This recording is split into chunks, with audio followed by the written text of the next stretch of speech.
দুই পিছত চাগে আপুনি দিছিল আপোনাক কৰিব আৰু সেইকাৰণে ভাবিলোঁ আপোনাক এবাৰ দেখা কৰি যাওঁ বহিব পাৰোঁ নিশ্চয় হওক এই কাগজী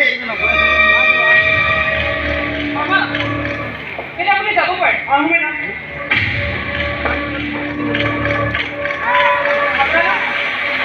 আপোনালোকক মই ঠিক চিনি পোৱা চিনাকিটো দিবহিলে বেছি ভাল পালোঁ হয় চৰি সেই কাকতি মই মানে যিটো সমষ্টিৰ অধীনত এই জিলাখন পৰে সেই সমষ্টিটোৰ একদিন এগালে কোনোদিন চলিহা আৰু এইকাৰণে আমাৰ ৰাজ্যখনৰ নামৰ ঠিকানা আমি বহুতো নামটো শুনিছে চাগে মন্দিৰ কাকতি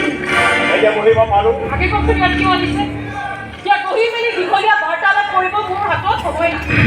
মই আমাৰ হাততো নাই বেলেগ চিধা চিধি কিছুমান বিজনেছ চাই বেলেগ মোৰ বিৰুদ্ধে চক্ৰান্ত কৰি মই কামত থাকি দিয়ে বুলি চৰকাৰী টকা অপচয় কৰা বুলি মোৰ বিৰুদ্ধে অভিযোগ কৰিছে কেনে খবৰ কৰি দিব পাৰি আৰু সেই অভিযোগৰ ভিত্তিতে চৰকাৰে এওঁৰ ওপৰত তদন্তৰ নিৰ্দেশ আৰু তদন্তৰ দায়িত্ব দিছে মোক মোৰ হাতত থকা পাইটো দেখিছে নহয় কিন্তু একেবাৰে বিৰুদ্ধে থকা অভিযোগৰ পাই কিন্তু আপুনি যদি এওঁৰ বিৰুদ্ধে এনকুৱাৰী ৰিপৰ্ট দিয়ে আৰে বৰবাদ হৈ যাম মই ব্লেক লিষ্টেড হৈ যাম এৰেষ্ট হ'ব পাৰে 2 বা 3 বছৰ জেল এইবিলাক জেল ফেললৈ যোৱাৰ দৰকাৰ নাই সেই মেডাম এওঁৰ আপোনাৰ সেই পানী খোৱা পুখুৰীত ভিৰ ঢালিবলৈ যোৱা নাই কিন্তু ইতিমধ্যে যে ৰাইজৰ কাহি ধুই পেলাই থৈছে ৰাইজৰ কথা বাদ দিয়ক না মেডাম নিজৰ কথা ক'ব আৰে কিমান লাগে কওক না মই দিম দিব এওঁৰ একাউণ্টত বহুত টকা আছে কিমান টকা আছে হে আপোনাৰ একাউণ্টত মোক পাৰিলে হিচাপটো দিব না পাৰিলে তাৰ এগেইনষ্টত এনকুৱাৰী বহাওক হয় মেডাম বেছি খাওক তেনেকৈ হ'ব বিপদ হ'ব জীৱনত বহুত বিপদৰ সন্মুখীন হৈছে লাগিলে আৰু এবাৰ হওক সেই বোলে আপোনালোকৰ একাউণ্টত মোৰ বিবেক মোৰ বুদ্ধি মই জমা নথওঁ হয় অমতিকা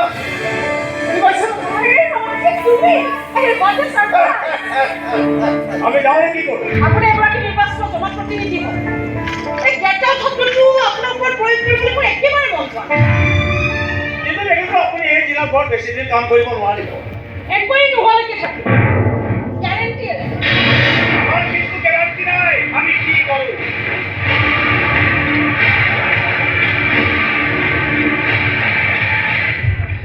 এবাৰ সেই খংটো চুলিৰ আগত থাকে সেইবুলি আপুনি আকৌ খং দেখাব দেই মেডাম কথাবোৰ আৰু এবাৰ ভাবক মাতি দিব আহি যাম আৰু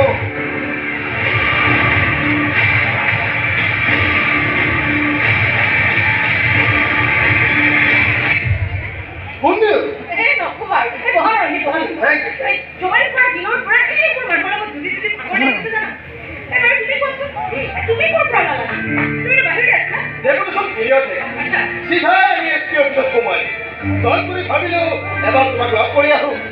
হেজাৰ হওক UPSC এক্সামৰ সময়ত আমি যে এতিয়ালৈকে এপিয়াৰ হৈছিলোঁ নহয় সেইটো বেলেগ কথা যে তোমাৰ পজিশ্যন মোৰ পজিশ্যনতকৈ বহু বেছি ওপৰত আছে সেইকাৰণে তুমি IAS হ'লা আৰু মই IPS তোমাৰ এটা উপকাৰৰ কথা কিন্তু মই কেতিয়াও পাহৰিব নোৱাৰোঁ UPSC এক্সামৰ সময়ত তুমি মোক বহু গাইড কৰিছা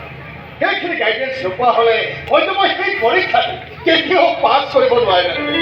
তাৰ বাবে মই তোমাৰ ওচৰত সদায় Thank you so much, but I have done nothing. And I was পঢ়াখিনিহে তোমাৰ লগত শ্বেয়াৰ কৰিছোঁ বাৰু এইবোৰ কথা বাদ দিয়াচোন তুমি তোমাৰ কথা কোৱা না তোমাৰ বিয়া বাৰু সংসাৰত এগৰাকী পত্নী আৰু এটা ল'ৰা আছে ল'ৰাই দিল্লীতে পঢ়ে গতিকে পত্নীও তাৰ লগতে আৰু তোমাৰ সংসাৰৰ খবৰ ঘৰ দুৱাৰ চাইটো ভালে হ'ব যেন লাগে এইটো দেউতাৰ ঘৰ মোৰ দেউতা ঢুকাল মা নিখংগ হ'ল আৰু মাৰ সংগী দিবলৈ এতিয়া মই ইয়াতে থাকোঁ আৰু তোমাৰ স্বামী ল'ৰা ছোৱালী মোৰ ছোৱালী এজনী তাই ষ্টাইল ক'ত কৰে পঢ়া শুনা কেনেকুৱা তোমাৰ নিচিনা এনে তাই মোৰ নিচিনা হয়নে নে নাজানো কিন্তু তাই বৰ ভাল ডান্স কৰে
মই নীলম বৰুৱা তাত গৈ তোমাৰ ডান্স চাই আছো চাই একদম ফিদা হৈ গৈছে তোমাৰ ডান্স দেখি তোমাক দেখি এই গোলাপৰ ৰঙেৰে ৰঙীন কৰি পেলাই তোমাৰ মন আৰু মনে মনে তোমাৰ মনটো কোৱা এই নতুন আৰম্ভণিৰ নাম সঁচা ভাল নাচি কি কৰিব মই নাজানো কিন্তু যে নাচটো যে তাই পেশ্যনত পৰিণত হৈছে তাক কিন্তু ৰঞ্জিত অকণো শুনে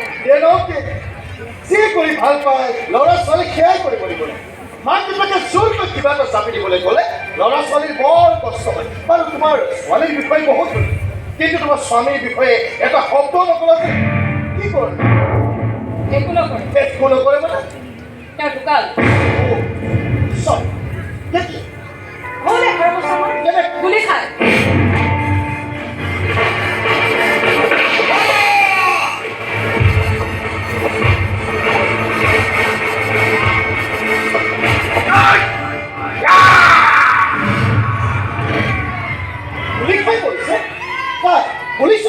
নাজানো তুমি জানিবলৈ চেষ্টা কৰা নাছিল এটা হত্যাকাৰী আছিল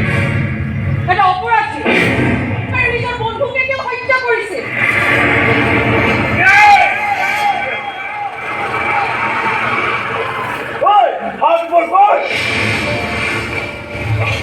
আৰু সেই হত্যাৰ অপৰাধত তেওঁ 7 বছৰ জেল গ'ল সেইদিনাৰ মই তেওঁলোকে সকলো সম্পৰ্কই নাইকিয়া কৰি পেলাইছে কিন্তু হঠাতে এদিন থানাৰ পৰা ফোন আহিল এবাৰ গুলি খাই হেনো তেওঁৰ মৃত্যু হৈছে কৰিবলৈ কোনো নাই পুলিচে ৰঞ্জিত তেওঁৰ পৰা উদ্ধাৰ হোৱা আধাৰ কাৰ্ড পেন কাৰ্ড চব মোৰ হাততে তুলি মোৰ কিন্তু মোটেও ইচ্ছা নাছিল এটা ডাকি অপৰাধীৰ মুখ চাবলৈ ভগৱানে চাগে মোৰ কথা বুজে আৰু গৈ পাই দেখো কঠোৰ শিলেৰে ঠেকিছে পেলোৱা হৈছে মূৰৰ পৰা পৰিলৈকে বাহিৰত পেলোৱা মাংস পিণ্ডবোৰক নি মাৰিছে চিকা তুলি আৰু জ্বলাই পেলা অলপ সময় চাই থাকিলেও চিতাখন কান্দিবলৈ চেষ্টা কৰিলোঁ কিন্তু এটুপি চকু পানীও নোলালে বৰঞ্চ ভালে নাই কিয়নো এই পৃথিৱীৰ পৰা এটা হ'লেও অপৰাধীৰ সংখ্যা কমি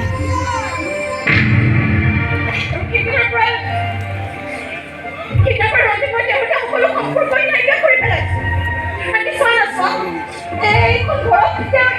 এখনো ফটো ৰখা মই নিবিচাৰোঁ মোৰ ছোৱালীজনীক এটা দাবী অপৰাধী জীয়েক বুলি এটা হত্যাকাৰী জীয়েক বুলি মই চিনি পাওঁ নাই নকৰে এইবোৰ মিছ এইবোৰ একো নকৰে আৰু মই কৰিব তাই কিমান মৰম লাগে ৰঞ্জিত মই ইমান মৰম ভালেই দিছোঁ জানো যাতে দেউতাকৰ অভাৱ তাই কেতিয়াও অনুভৱ কৰিব নোৱাৰে কিন্তু তুমি তোমাৰ জনাম তেনে ক্ষেত্ৰত লাইফ পাৰ্টনাৰ কৰিবলৈ তুমি এজন ক্ৰিমিনেলকহে বাছি ওলাইছে নিশ্চয় তোমালোকৰতো প্ৰেম বিবাহে হৈছিল সেইকাৰণে চাগে আগৰ মানুহবোৰে কয় ৰঞ্জিত প্ৰেম অনুভৱ